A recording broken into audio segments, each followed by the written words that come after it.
Alright, so this is my 2014 Corvette, and I have the dreaded PO446 evap code. According to the Carfax, this is like the third or fourth time this car has had it. And I've spent a little bit of research on it and everything, and basically it's one of three things. It's the evap solenoid under the hood, and the hose that connects it may have a crack in it, or it could be the fuel tank pressure sensor and the charcoal canister, which is back here at the back. I checked the front up there, didn't really find anything that would make me suspect it's that. So considering how hard these cars are to fill up with gas with the fuel neck problem, most likely what happened is I overfilled it and sucked gasoline into the charcoal canister. So I'd already started working on this thing a little bit, but I'll show you kind of what I've done here and how you get this thing out. So basically there, and there you're going to find these little guys, these Torx bolts, and I think they're like T23s, and it doesn't really show. I've got this multi-tool right here, but anyway, those come out, and then we've got ourselves that guy right there and that guy right there.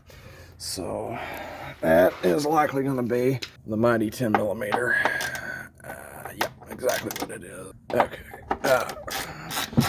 Anyway, 10 millimeter there.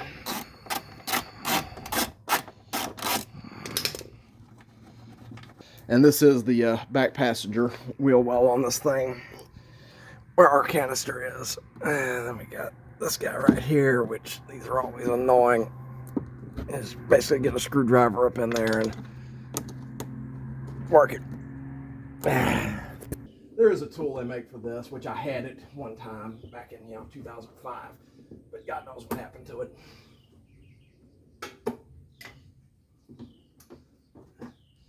So the right tool is the one you have on hand. Looks like they hid an 8 millimeter up underneath to hold it in on this side, because of course they did. So Mr. 8 millimeter is hiding right there, and not an 8 millimeter.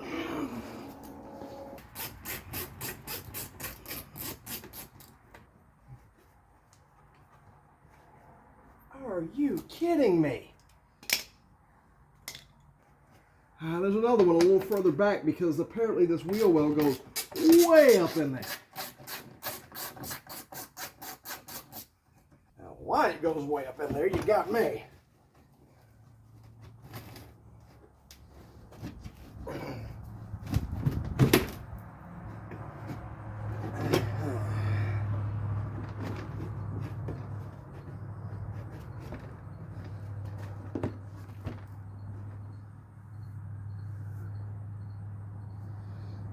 Alrighty, say howdy to your charcoal canister right here, which is way bigger than I thought it was going to be. And thank God these cars don't rust, because holy crap, the dirt up in there. So to get it out of there, it looks like there's a 10 millimeter up there, a 10 millimeter right there, and that looks like it. It looks like all it holds it in. And then you're going to have these delightful connectors up here, and this delightful hose right there.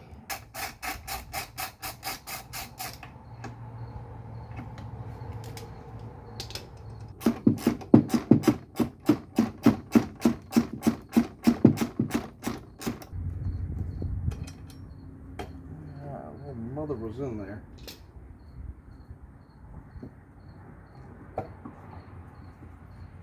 Okay, so I don't know if you can really see, but these should be just squeeze clips, these top connectors. Yeah, squeezy A, and the blue connector's got two little tabs. You push those up and then slide them back just a little bit, and that one pops off. Not overly difficult at all.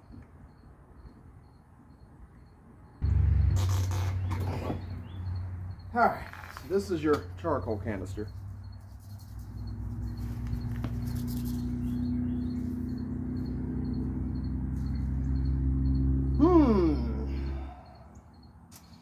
Seems to be okay. I don't hear any fuel. I was really hoping for this thing to be full of gas. Well, that's how you get this guy out. Yikes. Let me do some Googling here, see if I can figure out what the hell is going on. Okay, so after some searching on the internet to see exactly how this system works and whatnot, I have come out and I also ran the codes, and a new code popped up for me. So this guy right here is your canister, and basically it's got a fuel tank, and one that goes to the engine, and one that comes to this vent valve over here. This vent valve is what basically, I guess, vents it to atmosphere. And then there's an evap purge solenoid up on the engine that basically recycles some of the gas fumes that are coming in back into the intake. Now, when this code pops, typically if it's not this guy right here, it's going to be this vent valve right here. I can't get this vent valve today. It's not possible. I have looked in every auto parts store, does not have it. Dealership doesn't have it. Nobody has it.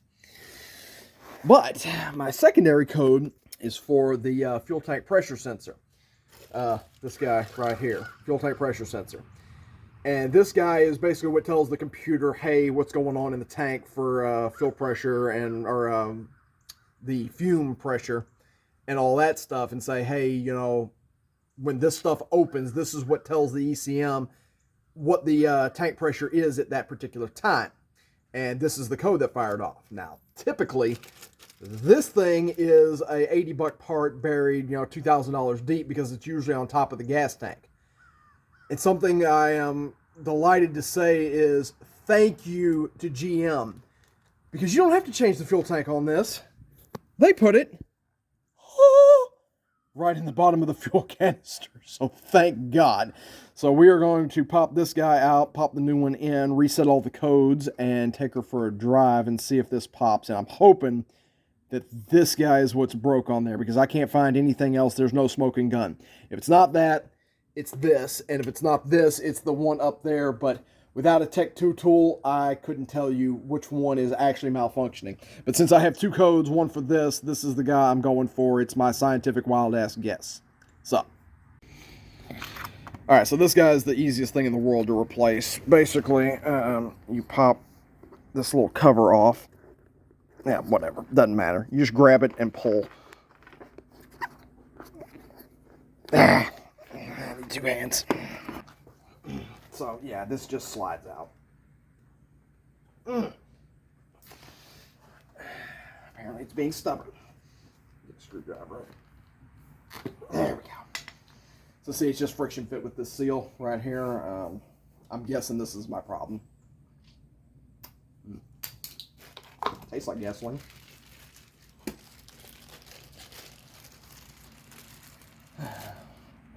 New one. And just...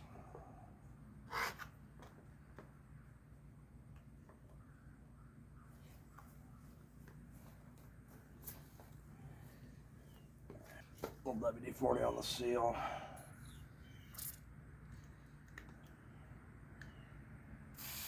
Come on. That'll do.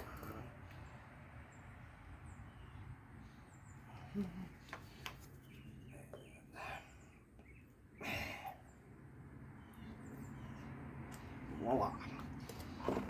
Now, Mr. Old Sensor has this thing on top of it. I don't exactly know what this does, but I'm going to take it off and put it on the new one anyway.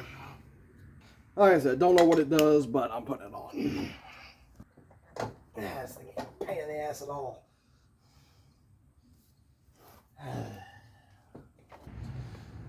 So now I know you really don't have to get these back ones out to get to the canister purge valve, but I didn't know that at the time. But hey, now y'all do. And that's it. That's how you get to and replace the canister and the canister vent valve and the fuel tank pressure sensor on a C7 Corvette. Go ahead and put the tire back on, torque it down, and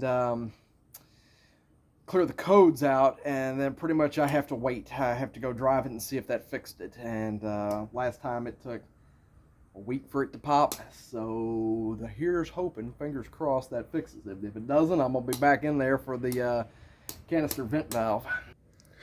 Alright, y'all, I've been procrastinating making this video, and it's been about 2 or 3 weeks since I did the fuel tank pressure sensor in here, and check engine light popped back on.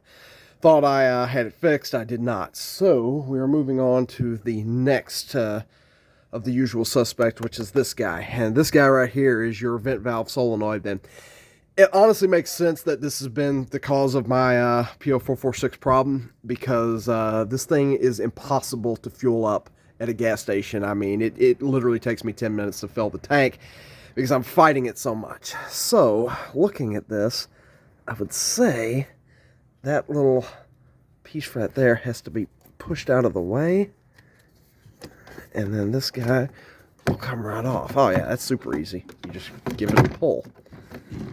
And then we're going to have a little squeezy clamp here and a connector there, which looks like we're going to have to pull that red piece down to get the connector off. And then I snagged this guy off from Amazon right here.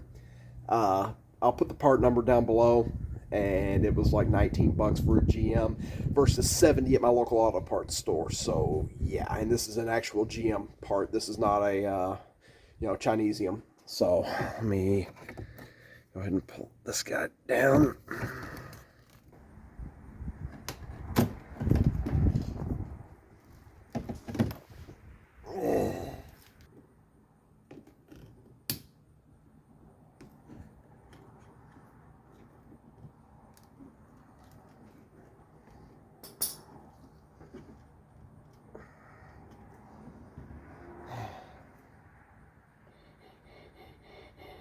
This is wide open. I don't know if it's meant to be right now. Wide open on this one too. So, yep, that's exact replacement.